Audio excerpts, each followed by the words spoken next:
So after Virtually Parkinson went out, we were able to prove that this was a success, and a success in many, many different, by many different metrics, it was a Yeah. success. Yeah. Yeah. Um, and that changed the perception of how AI can work within production, and indeed that we were the trusted face to do it, because again, Virtually Parkinson, despite the fact that it was noisy and a lot of people had very, differing opinions on whether or not it should even be allowed to be a thing, or whether it was worrying or concerning, actually a lot of, it did a lot of good, Mm. um, because we were able to answer all those guardrail questions. Yeah. I mean, I do want to get into that, both in terms of how you created it, and we'll touch on what you called Squawk, and then the kind of the policy framework for workflows that you came up with as well afterwards. But when I first met you and I first saw you, this was at the podcast show in London,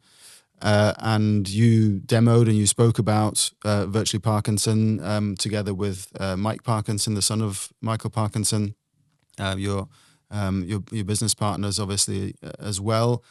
And I mean, we still talk about it here in the office today. It was, that demo was just gobsmacking. It was super interesting, but it was just unbelievable. And because you'd explained what it was and how it worked, and that it wasn't scripted, and so on, we just couldn't believe it. And it still sticks in our memory today. And obviously why I reached out to you to come and talk to us here today as well. But just, I do want to show a clip, but just before we do, perhaps, can you just explain for those who don't know what Virtually Parkinson is?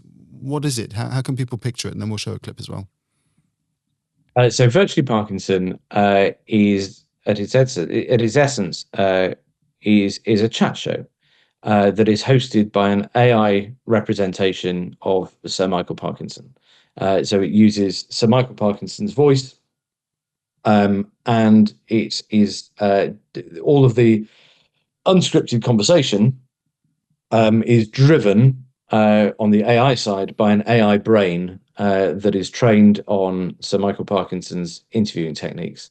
And that is from the ITV tapes, or what we call the ITV tapes, which is the stuff that Parkinson Productions owns, and ran on ITV.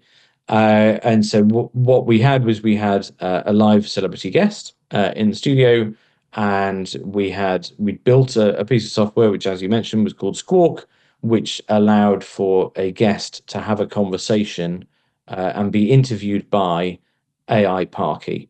And that was in essence what it was. And then either side of that conversation, there was a wraparound element, which was a discussion about the leaps in advancements we'd made in the model, in the AI Parky model, and the improvements we'd made to try and make AI Parky do a better job of interviewing each week, and what that did. And that sort of wraparound element was done between Mike, Jamie, and myself. And every week we would end it by saying, right, okay, how do we improve?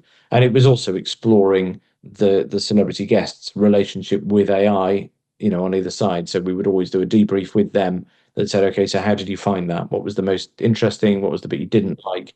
And it was a fascinating journey into the exploration of our relationship with AI, what we're comfortable of, what we're comfortable with. Sorry, we think, what we think the potential upsides and downsides are. Yeah. Okay. Well, I mean, the clip we've got is a sort of compilation of, it's the promotion of the first series of the podcast, and it has also a celebrity guest, obviously, which I'm sure you'll recognise. But let's take a look at the clip and see what you think. A new podcast featuring an AI recreation of the late Sir Michael Parkinson's voice. Good morning to listeners of the Today programme. This is Michael Parkinson, or at least a version of me in this rather curious AI form. If you didn't know that was AI, you would never have thought it wasn't him. He's going to be interviewing real guests. I received this following message. It will be an absolute pleasure to have you as a guest on my new podcast called Virtually Parkinson. On behalf of humanity, I'm going to turn this one down.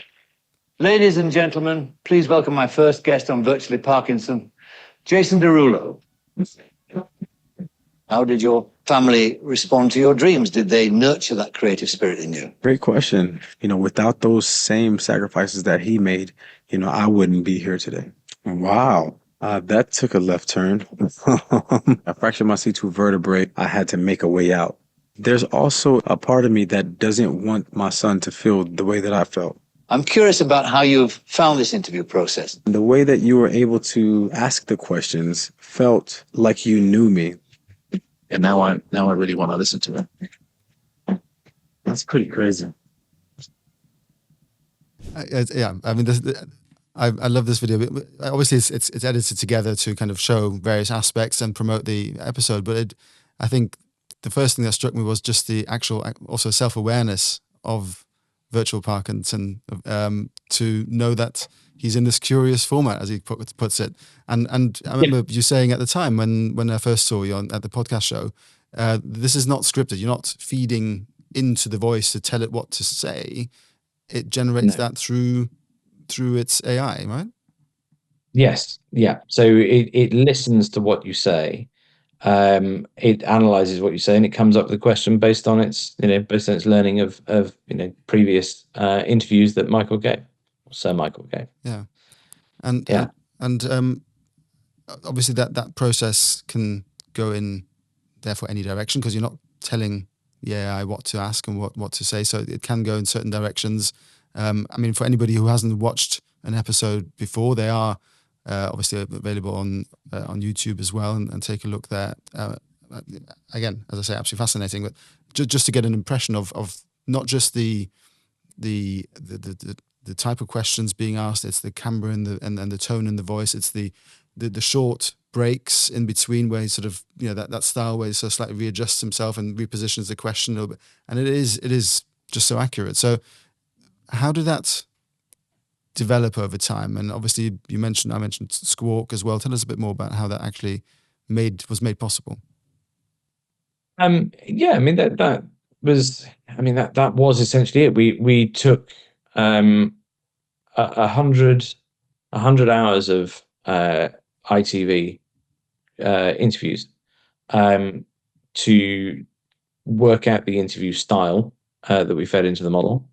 The voice was trained via 11 Labs, and that was essentially, the training of the voice was actually the easiest bit. I mean, I really expected that to be a very, very difficult process, but it, actually that voice that we have there is the first version of that I made. As soon as I made it, it worked. We had a horrible moment when 11 Labs updated its internal systems, and it didn't work for a week. That was terrifying because we couldn't remake it. To some degree, it's a bit of a one-off. So we are very fortunate in that regard. I mean, I've not tried to remake it, in the last 8 months. So, I mean, it may well be that I could remake it now, but at the time I couldn't. And yeah, so basically, the way that Squawk works is that you take in a voice, it's fed into the model. AI Parky will analyze what's been said, go back to the research notes that we provide on the guest, correlate what's been said with the research notes, and generate a question and come back with it. So there is, as you will have seen at the podcast show, there is, in real life, there is a delay of around about 2 to 3 seconds between, answer and next question. But those were the only edits we made in the podcast. We never took anything out, because one of the scariest and yet one of the loveliest things about that show was that I would press go on the software and I would have no idea what conversation was going to come next. And neither did the guest.